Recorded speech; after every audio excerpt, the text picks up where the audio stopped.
Hello all. Today I'm going to show you how to make sure that you get all of those files moved over from your server area or your My Documents or your desktop into your OneDrive area, which is kind of, think about it like the cloud. It's your own space in the cloud.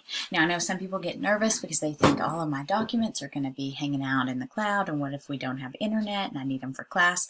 But the next step after we work on this is going to be ensuring that you have a desktop icon that communicates with the cloud. So you'll always have your files hanging out on your desktop and syncing with your cloud documents. So they will talk to each other and keep you up to date. And that way, if we ever don't have that internet or have an internet issue, you can access your files.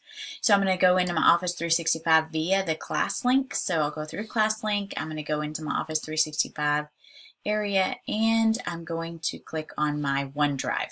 So notice OneNote is something completely different, and we'll talk about some of that later in Class Notebook. I'm going into OneDrive. This is your area, and that's why it looks like a cloud.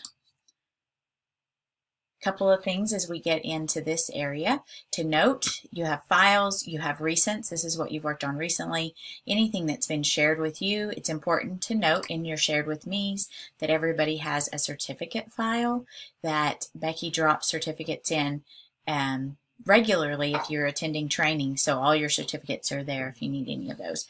And then your recycle bin is just where everything that you delete from here or your files area drops in your recycle bin so you don't lose it permanently. A couple other things: this is in alphabetical order by folder, and then it's in alphabetical order by file. I will pretty soon go in here under my new button and create new folders and organize a lot of these just files that are hanging out here. I would really like to have them all in folders, but need a little time for that. Notice that you can also open and work on a blank Word document, Excel, PowerPoint, Notebook, or Excel in this area. You can also get to a link. But for today, we're going to keep it simple. We're just going to work on how do we upload or click and drag. So I'm going to show you that. There's two ways you can do this: files or folders.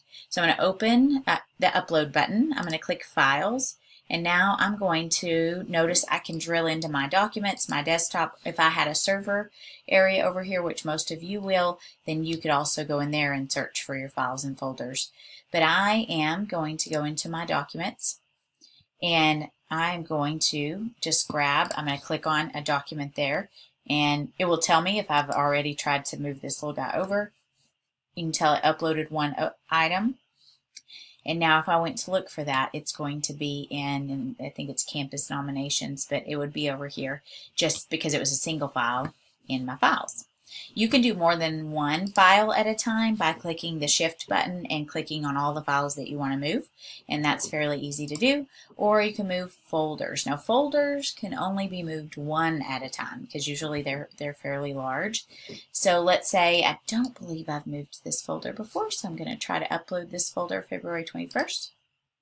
It's uploading 2 items. If it had already uploaded that folder for me, it's not a big deal. It's just going to give me a little error button and ask me if I want to override the old upload in case you've edited something and you want it to be correct from the latest editing. So you have files and you have folders.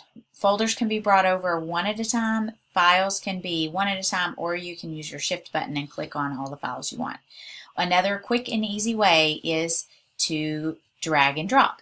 Now, if I drag and drop this document over in here, it's going to land in whatever folder I drop it into. If I want it to be out on its own, then I'm going to drop it in this blank space. So let's say I want to drop this essay tips. I click drag and drop. It's going to tell me it's uploading, and there we go. It's done. Let's say I want to drag a folder. So let's say I want to drag this folder over. And this you can do with a dual screen, or you can just minimize. And there we go. That's a little bit bigger folder, but it uploaded all 6 items to file. And that is how you move files, either with the upload button or you click and drag. The one thing I will ask is that please, please, please help us and clean out your files. If you know it's something that you haven't used in a very long time and you don't think you ever will, delete those files or just don't move them over, because you don't want to clog up your space when you're getting ready next year to get in and do the work that you do with kids. That's just going to be best for you instructionally to have it as clean as possible. So let me know if you have any trouble. I'm happy to come and help you individually. I'm also going to include a little cheat sheet with this email. So if you need help, let me know.